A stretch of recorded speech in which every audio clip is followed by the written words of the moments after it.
بسم اللہ الرحمن الرحیم۔ السلام علیکم۔ اس ویڈیو میں ہم کتاب مومن کی وفات کو آگے کنٹینیو کریں گے۔ اس سے پہلے اگر آپ نے سبسکرائب نہیں کیا تو سبسکرائب کر لیں اور بیل آئیکن پریس کر دیں۔ تو شروع کرتے ہیں۔ چھٹا باب، بعد موت کے مسائل۔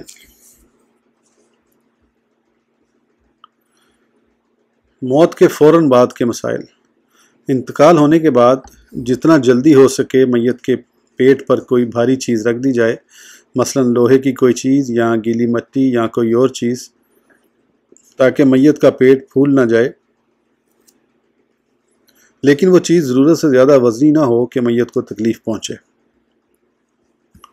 میت کے سارے بدن کو کسی صاف کپڑے سے چھپا دیں کہ اس کا جسم نظر نہ آئے، اور میت کو چارپائی یا تخت وغیرہ کسی اونچی جگہ پر رکھیں تاکہ زمین کی سیل یعنی نمی میت کو نہ پہنچے۔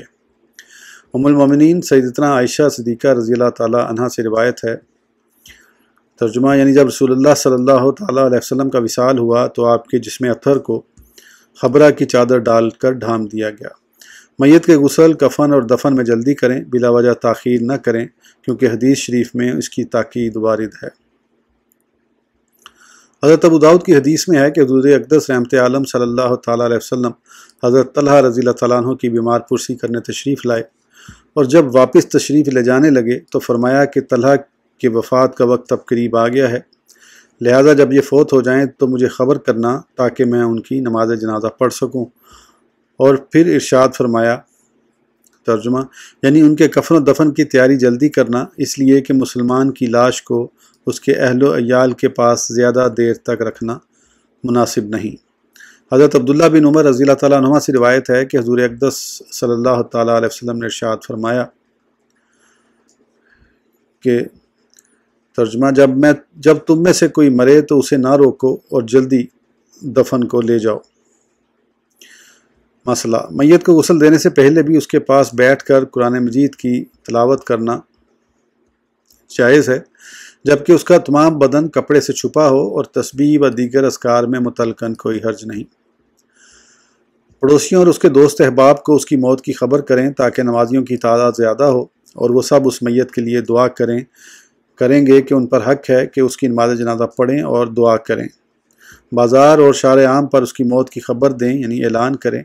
بلند آواز سے موت کی خبر کا اعلان کرنے میں حرج نہیں، البتہ جہالت کی عادت کے مطابق بڑے بڑے الفاظ القاب سے اعلان نہ کریں۔ ناگہانی یعنی اچانک موت سے مرا، مثلا ہارٹ فیل یا ہیمریج سے مرا، تو جب تک موت کا یقین نہ ہو تب تک تجہیز و تکفین، کفن دفن نہ کریں۔ ناگہانی موت کے تعلق سے لوگ طرح طرح کی غلط فہمیوں میں مبتلا ہیں اور طرح طرح کے تخیلات رکھتے ہیں۔ اچانک ہونے والی موت کے تعلق سے ایک حدیث پیش خدمت ہے۔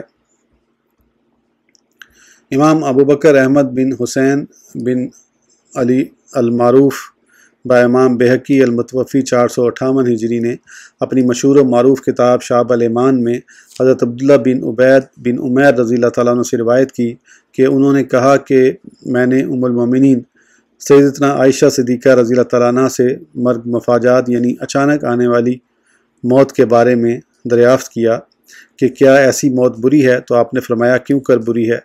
میں نے رسول اللہ صلی اللہ تعالیٰ علیہ وسلم سے اس کے بارے میں دریافت کیا تو رسول اللہ صلی اللہ تعالیٰ علیہ وسلم نے فرمایا کہ مومن کے لیے تو رحمت ہے، لیکن فاجر کے لیے افسوسناک گرفت ہے۔ مسئلہ، عورت مر گئی، اس کے پیٹ میں بچہ حرکت کر رہا ہے، تو بائیں جانب سے پیٹ چاک کر کے بچہ نکالا جائے، اور اگر عورت زندہ ہے تو اس کے پیٹ میں بچہ مر گیا اور عورت کی جان پر بنی ہو، یعنی اگر مرا ہوا بچہ عورت کے پیٹ میں رہنے سے عورت کی جان کا خطرہ ہے تو بچہ کاٹ کر بھی نکال لیا جائے۔ بچہ زندہ پیدا ہو یا مردہ، اس کی خلقت تمام ہو یا نہ تمام، بہرحال اس کا نام رکھا جائے، اور قیامت کے دن اس کا حشر ہوگا۔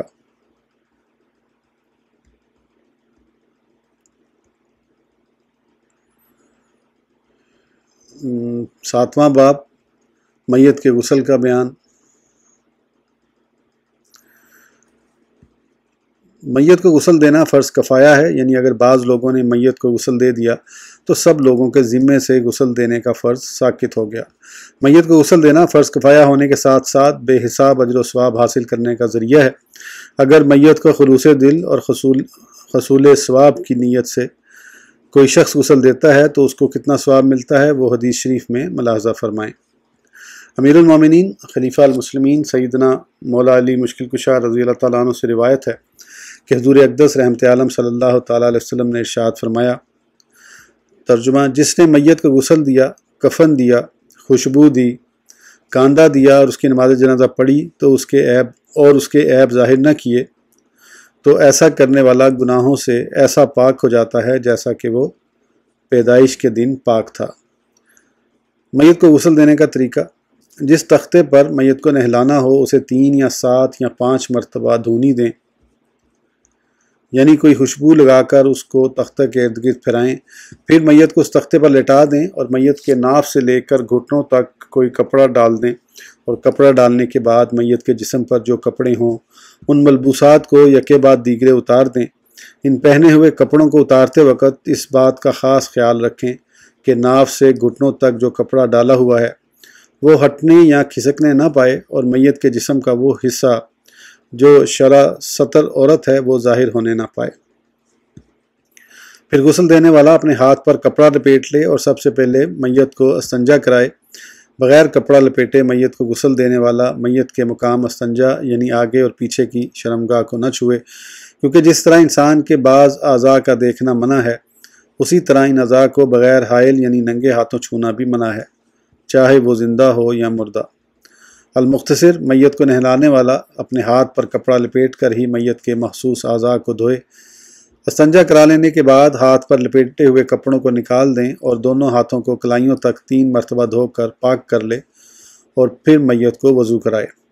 میت کو وضو کرانے کا طریقہ یہ ہے کہ میت کو کلی نہیں کرائی جائے گی اور اسی طرح ناک میں پانی بھی نہیں ڈالا جائے گا، کیونکہ منہ اور ناک میں ڈالا ہوا پانی باہر نکالنے کی میت میں طاقت و قدرت نہیں ہوتی، لہٰذا کلی کرانے کی بجائے کوئی کپڑا یا روئی بھگو کر تر کر کے اس کے دانتوں، مسوڑوں اور ہونٹوں پر پھیر دیں، اور ناک میں پانی ڈالنے کی بجائے بھیگا ہوا کپڑا یا روئی اس کے ناک کے نتھنوں پر مل دیں۔ پھر میت کا چہرہ دھوئیں، اس کے بعد دونوں ہاتھوں کو کوہنیوں سمیت دھوئیں۔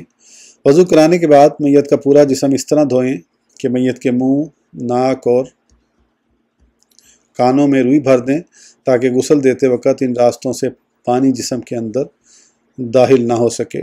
پھر سب سے پہلے میت کا سر دھویا جائے، پھر میت کو بائیں کروٹ پر لٹا دیں اور میت کی دائیں کروٹ دھوئیں، یعنی دائیں کروٹ پر کم از کم اتنا پانی ڈالیں کہ پانی دائیں کروٹ سے بہتا ہوا بائیں کروٹ کو دھوتا ہوا تختے تک پہنچ جائے۔ پھر میت کو دائیں کروٹ لٹا کر مثل سابق بائیں کروٹ کو دھوئیں۔ ہر کروٹ دھونے میں کم از کم 3 مرتبہ پانی ڈالا جائے۔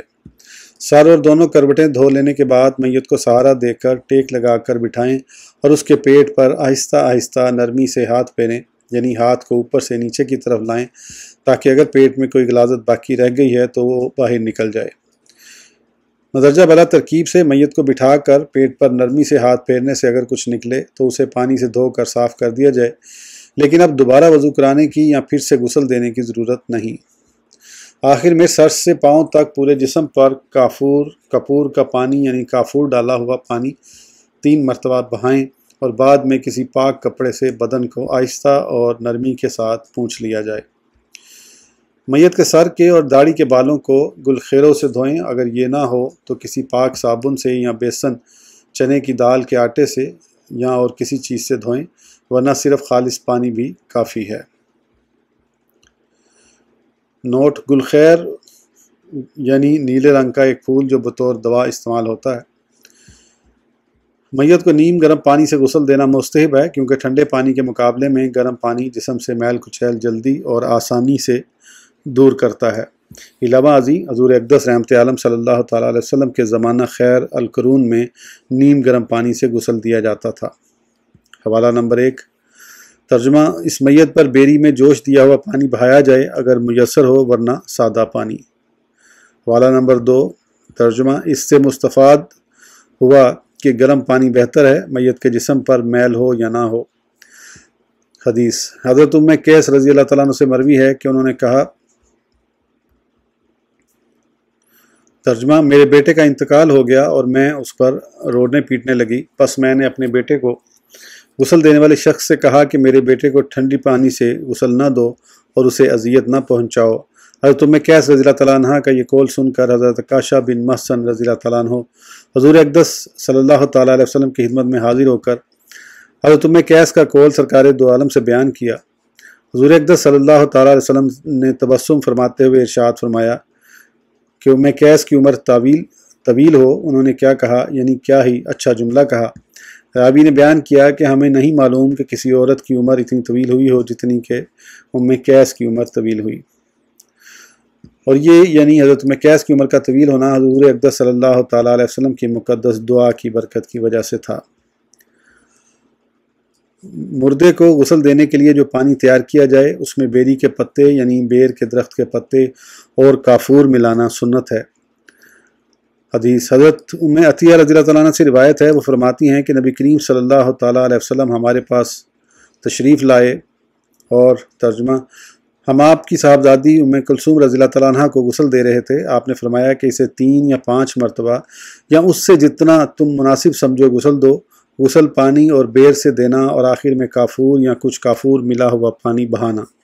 نقطہ علماء کا کہنا ہے کہ بیری کے پتوں اور کافور کی پانی سے میت کو غسل دینے اور میت کے جسم پر کافور ملنے میں یہ حکمت ہے کہ بیر کے پتوں سے بدن کا میل اچھی طرح صاف ہو جائے گا اور کافور کے استعمال سے قبر میں کیڑے مکوڑے اور موذی جانور قریب نہیں آتے۔ میت کے پورے بدن پر 1 مرتبہ پانی بہانا فرض ہے اور 3 مرتبہ پانی بہانا سنت ہے۔ جس جگہ میت کو غسل دیتے ہو وہاں پردہ کر لیں، جس کمرے میں غسل دیتے ہو اس کمرے کا دروازہ بند کر دیں تاکہ میت کو غسل دینے والوں اور غسل دینے میں مدد کرنے والوں کے علاوہ اور کوئی نہ دیکھے۔ میت کو غسل دیتے وقت جس تختے پر لٹاتے ہیں اس میں یہ کوئی ضروری نہیں کہ میت کو تختے پر کس سمت لٹائیں۔ غسل دیتے وقت میت کو جس طرح قبر میں لٹاتے ہیں اس طرح بھی لٹا سکتے ہیں، یا قبلے کی طرف پاؤں کر کے حالت سکرات میں جس طرح لٹاتے ہیں اس طرح بھی لٹا سکتے ہیں، یا پھر جس طرف سہولت اور آسانی ہو اس طرح لٹا سکتے ہیں، اس کی کوئی قید نہیں۔ میت کو نہلانے والا باطہارت ہو۔ اگر میت کو کسی جنبی نے یعنی جس کو جنابت کا غسل کرنے کی حاجت تھی یا حیض والی عورت نے غسل دیا تو مکروہ ہے، لیکن پھر بھی غسل ہو جائے گا، اور اگر بے وضو نے میت کو نہلایا تو کراہت بھی نہیں۔ بہتر تو یہ ہے کہ میت کو غسل دینے والا میت کا سب سے زیادہ قریبی رشتہ دار ہو۔ اگر وہ موجود نہ ہو یا موجود تو ہے مگر میت کو نہلانا نہیں جانتا تو ایسی صورت میں کوئی پرہیزگار اور امانت دار شخص میت کو غسل دے۔ نہلانے والا شخص نیک، متقی، پرہیزگار اور معتمد یعنی بھروسے کے لائق شخص ہو اور میت کو پوری طرح اور سنت طریقے سے غسل دے اور کسی قسم کی کوتاہی یا کمی نہ کرے۔ علاوہ ازیں وہ ایسا باشعور بھی ہو کہ میت سے کوئی اچھی بات دیکھے، مثلا چہرہ چمک اٹھا یا میت کے بدن سے خوشبو آئی تو اسے لوگوں کے سامنے بیان کرے، اور اگر کوئی بری بات دیکھے، مثلا چہرہ مسخ ہو گیا یا چہرے کا رنگ سیاہ ہو گیا یا میت کے بدن سے بدبو آئی یا اس کی صورت یا اعضاء میں تغیر آ گیا تو کسی سے نہ کہے بلکہ اسے چھپائے، اور ایسی باتوں کا لوگوں کے سامنے انکشاف کرنا جائز بھی نہیں، کیونکہ حدیث شریف میں ارشاد ہوا کہ اپنے مردوں کی خوبیاں بیان کرو اور اس کی برائیوں سے باز رہو۔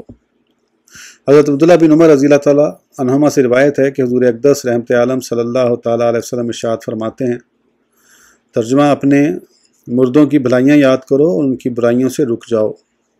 حدیث ترجمہ حضرت عبداللہ بن عمر رضی اللہ تعالیٰ عنہما سے روایت ہے کہ حضور اقدس رحمت عالم صلی اللہ تعالیٰ علیہ وسلم نے ارشاد فرمایا کہ تمہارے مردوں کو امانت دار اشخاص غسل دیں۔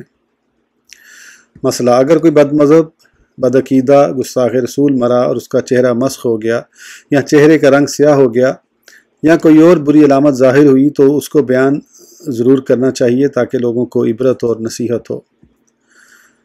مسئلہ میت کو نہلانے والے کے پاس خوشبو لگانا مستحب ہے تاکہ اگر میت کے بدن سے بدبو آئے تو اسے پتہ نہ چلے۔ ہو سکتا ہے کہ نہلانے والا میت کے بدن سے نکلنے والی بدبو محسوس کر کے گھبرا جائے یا اسے متلی وغیرہ کی تکلیف ہو۔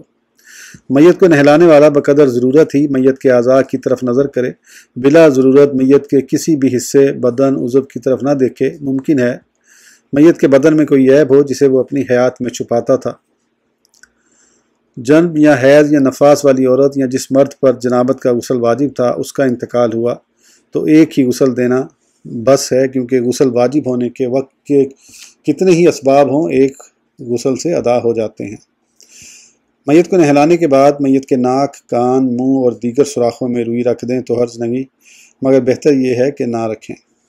میت کو نہلانے کے بعد میت کے منہ یا پہانے کی جگہ سے خون یا پانی یا پخانہ وغیرہ نکلے تو دوبارہ غسل دینے کی مطلقاً کسی حال میں حاجت نہیں۔ اگر نجاست جسم سے نکلے تو اسے دھو لینا چاہیے۔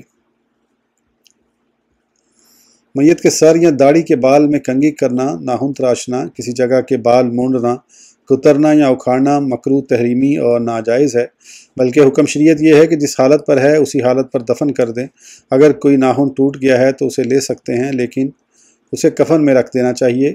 اسی طرح اگر بال تراش لیے یا ناخن کاٹ لیے تو اسے بھی کفن میں رکھ دینا چاہیے۔ حدیث ترجمہ۔ ام المومنین سیدتنا حضرت عائشہ صدیقہ رضی اللہ تعالیٰ عنہا سے روایت ہے کہ آپ نے دیکھا کہ ایک عورت کے میت کو کنگھی کی جا رہی ہے تو آپ نے فرمایا کہ کس لیے، کیوں اپنی میت کو تکلیف پہنچا رہے ہو؟ حدیث ترجمہ۔ ام المومنین حضرت عائشہ صدیقہ رضی اللہ تعالیٰ عنہ سے روایت ہے کہ آپ سے میت کے بارے میں پوچھا گیا کہ کیا کنگھی کی جا سکتی ہے؟ آپ نے فرمایا کس لیے، اپنی میت کو تکلیف پہنچاؤ گے؟ مسئلہ: غسل دینے کے بعد میت کے دونوں ہاتھ کروٹوں میں رکھیں، سینے پر نہ رکھیں کہ یہ کفار کا طریقہ ہے، اور بعض جگہ یہ رواج ہے کہ میت کے ہاتھ ناف کے نیچے اس طرح رکھتے ہیں جیسے حالت قیام نماز میں رکھتے ہیں۔ یہ طریقہ بھی غلط ہے، لہذا اس طرح بھی نہ رکھیں۔ بعض جگہ یہ رواج بھی ہے کہ میت کو غسل دینے کے لیے کورے گھڑے لوٹے یعنی برتن برائے غسل لاتے ہیں۔ اس کی اصلاً کچھ بھی ضرورت نہیں، بلکہ گھر کے استعمال کے گھڑے، بالٹی، لوٹے وغیرہ برتن سے بھی میت کو غسل دے سکتے ہیں، اور میت کو غسل دینے کے بعد ان برتنوں کو اپنے استعمال میں لا سکتے ہیں۔ بعض مقامات پر یہ جہالت کرتے ہیں کہ میت کو غسل دینے میں جن برتنوں کا استعمال کیا جاتا ہے ان کو توڑ دیتے ہیں۔ یہ سخت ناجائز اور حرام ہے کہ مال کو ضائع کرنا ہے۔ حدیث حضور اقدس رحمت عالم صلی اللہ تعالیٰ علیہ وسلم ارشاد فرماتے ہیں، ترجمہ: اللہ تبارک و تعالیٰ 3 باتیں تمہارے لیے ناپسند رکھتا ہے: فضول بکواس، سوال کی کثرت اور مال کی ازاد ضائع کرنا۔ اکثر جگہ یہ رواج بھی ہے کہ میت کے غسل میں استعمال کیے ہوئے تمام برتن مسجدوں میں رکھ دیتے ہیں۔ اگر یہ نیت ہے کہ نمازیوں کے وضو وغیرہ میں کام آئیں گے اور نمازیوں کے لیے سہولت ہوگی تو اس کا ثواب مردے کو پہنچے گا، تو یہ اچھی نیت ہے اور برتنوں کو مسجد میں دے دینا بہتر ہے۔ لیکن اگر یہ خیال کیا جائے کہ ان برتنوں سے مردے کو نہلایا ہے، اس وجہ سے ان میں نحوست آ گئی ہے، لہٰذا ان کو گھر میں نہیں رکھنا چاہیے، تو یہ نری حماقت، جہالت اور کفار ہند کے وہم سے بہت ہی ملتا جلتا وہم ہے۔ غسل میت کے تعلق سے کچھ ضروری مسائل: مرد کو مرد اور عورت کو عورت نہلائے۔ میت چھوٹا لڑکا ہے تو عورت بھی نہلا سکتی ہے، اور اسی طرح چھوٹی لڑکی کو مرد بھی نہلا سکتا ہے۔ چھوٹا اور چھوٹی سے مراد یہ ہیں کہ وہ حد شہوت کو نہ پہنچے ہوں۔ عورت کا انتقال ہو گیا تو شوہر اسے نہلا نہیں سکتا اور نہ ہی بلا حائل اس کے بدن کو چھو سکتا ہے۔ اس کو دیکھنے کی ممانعت نہیں۔ عوام میں یہ جو مشہور ہے کہ شوہر اپنی بیوی کے جنازے کو نہ کندھا دے سکتا ہے نہ قبر میں اتار سکتا ہے، یہ محض غلط ہے۔ صرف نہلانے کی اور بلا حائل اس کے بدن کو ہاتھ لگانے کی ممانعت ہے۔ عورت اپنے شوہر کو غسل دے سکتی ہے بشرطے کہ زوجیت باقی ہو، یعنی میت کے انتقال کے وقت وہ عورت مرد کی زوجیت میں ہو۔ مرد نے اپنی بیوی کو طلاق رجعی دی تھی، وہ عورت ابھی حالت عدت میں تھی کہ شوہر کا انتقال ہو گیا، تو وہ عورت اپنے شوہر کو غسل دے سکتی ہے۔ اور اگر شوہر نے طلاق بائن دی ہے تو اگرچہ عورت عدت میں ہے غسل نہیں دے سکتی، کیونکہ طلاق رجعی سے زوجیت کا علاقہ ختم نہیں ہوتا، جبکہ طلاق بائن سے زوجیت کا رشتہ منقطع ہو جاتا ہے۔ جس مرد کا عضو تناسل یا انسین خصیہ کاٹ لیے گئے ہوں وہ مرد ہی کے حکم میں ہے، یعنی مرد ہی اسے غسل دے سکتا ہے یا اس کی عورت اسے غسل دے سکتی ہے۔ اگر کسی کے ایسی جگہ انتقال ہو گیا کہ وہاں پانی نہیں تو مردے کو تیمم کرائیں اور نماز جنازہ پڑھیں۔ نماز جنازہ کے بعد اگر دفن کرنے سے پہلے پانی مل جائے تو میت کو غسل دیں اور نماز جنازہ کا اعادہ کریں، یعنی نماز جنازہ پھر سے پڑھیں۔ میت کا بدن اگر ایسا ہو گیا ہے کہ ہاتھ لگانے سے کھال ادھڑے یعنی اکھڑے گی تو میت کو ہاتھ نہ لگائیں بلکہ صرف پانی بہا دیں۔ اگر میت کو نہلانے والے کے ساتھ اور دوسرے نہلانے والے ہوں تو نہلانے والا نہلانے پر اجرت لے سکتا ہے، مگر افضل یہ ہے کہ نہ لے۔ اور اگر کوئی دوسرا نہلانے والا نہ ہو اور وہ شخص اکیلا ہی میت کو غسل دیتا ہے تو اب اسے نہلانے پر اجرت لینا جائز نہیں، کیونکہ جب وہ اکیلا نہلا رہا ہے تو وہ فرض کفایہ ادا کر رہا ہے۔ خنسہ یعنی ہیجڑے کا انتقال ہوا، اسے نہ مرد نہلا سکتا نہ عورت، بلکہ اسے تیمم کرایا جائے، اور تیمم کرانے والا اگر اجنبی ہو تو وہ ہاتھ پر کپڑا لپیٹ کر تیمم کرائے اور میت کی کلائیوں پر نظر نہ کرے۔ اس طرح ہیجڑا کسی بھی مرد یا کسی بھی عورت کو غسل نہیں دے سکتا۔ میت کا غسل ہو جانے کے لیے یہ بھی ضروری نہیں کہ نہلانے والا مکلف یعنی عاقل و بالغ یا اہل نیت ہو، بلکہ اگر کسی نابالغ یا کافر نے نہلا دیا تو بھی غسل ادا ہو جائے گا۔ اسی طرح کسی اجنبی عورت نے مرد کو یا مرد نے عورت کو غسل دے دیا تو غسل ادا ہو جائے گا، اگرچہ ان کو نہلانا جائز نہ تھا۔ جو شخص میت کو غسل دے اس کے لیے مستحب ہے کہ میت کے غسل سے فارغ ہونے کے بعد خود بھی غسل کر لے، کیونکہ حدیث شریف میں ایسا حکم وارد ہے، اور اگر کسی وجہ سے غسل نہ کرے تو بھی کوئی حرج نہیں۔ میت کو نہلانے کے بعد خود غسل کرنے کا استحبابی حکم اس لیے ہے کہ میت کو غسل دینے کے دوران نہلانے والے کے جسم پر ناپاک یا گندے چھینٹے پڑے ہوں تو نہلانے والے کا جسم بھی خود غسل کرنے سے پاک و صاف ہو جائے گا۔ حدیث ترجمہ حضرت سیدنا ابو ہریرہ رضی اللہ تعالیٰ عنہ سے روایت ہے کہ حضور اقدس رحمت عالم صلی اللہ تعالیٰ علیہ وسلم نے ارشاد فرمایا کہ جو مردے کو غسل دے اسے چاہیے کہ وہ خود بھی غسل کرے۔ ابن ماجہ۔ نوٹ: حدیث شریف کا مذکورہ حکم استحبابی ہے، فرض یا واجب کے درجے کا حکم نہیں۔